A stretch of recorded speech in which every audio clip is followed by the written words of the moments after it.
ST. कर्मचाऱ्यांचा संप अखेर मागे. एस.टी. कर्मचाऱ्यांच्या मूळ पगारात 6,500 रुपयांची घसघशीत वाढ. एस.टी. कर्मचाऱ्यांनी अखेर संप मागे घेतला आहे. एस.टी. कर्मचाऱ्यांची आज मुख्यमंत्री एकनाथ शिंदे यांच्यासोबत बैठक पार पडली. या बैठकीत एस.टी. कर्मचाऱ्यांच्या काही मागण्या मान्य करण्यात आल्या आहेत. विशेष म्हणजे शासनाने एस.टी. कर्मचाऱ्यांच्या मूळ वेतनात 6,500ची वाढ केली आहे.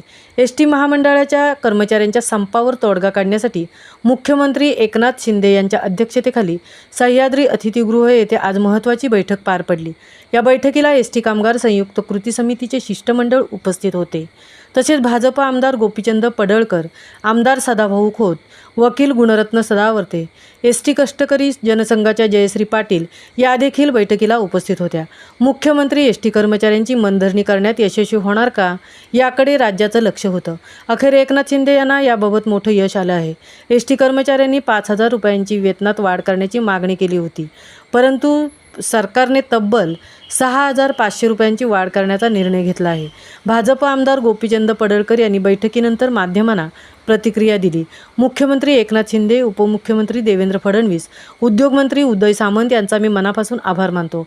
आमची मागणी होती की राज्य सरकारमधील कर्मचाऱ्यांच्या वेतनानुसार महाराष्ट्रातील एस.टी. कर्मचाऱ्यांना वेतन मिळावं, किमान त्यांच्या लेवलला घेऊन जायला पाहिजे. सरकारने त्यासाठी जी समिती नेमली होती त्या समितीने 5,500ची मागणी सकट करावी अशी सूचना केली होती.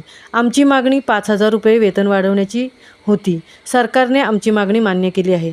ज्या कर्मचाऱ्यांना नोव्हेंबर 2021 मध्ये 2,500, 4,000 आणि 5,000 अशी सरसकट वाढ केली होती, त्या कर्मचाऱ्यांना सरसकट 6,500 रुपयांची वेतनवाढ करण्यात आली आहे, अशी माहिती गोपीचंद पडळकर यांनी दिली.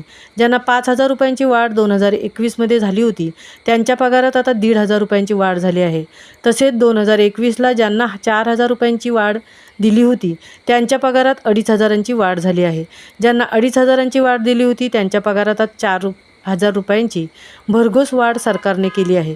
मी यानिमित्त राज्य सरकारचा महाराष्ट्रातील कर्मचाऱ्यांच्या वतीने आभार व्यक्त करतो, अशी प्रतिक्रिया गोपीचंद पडळकर यांनी दिली.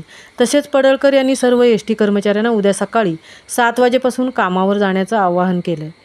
महामुंबईसह नितेश शेलार, मुंबई.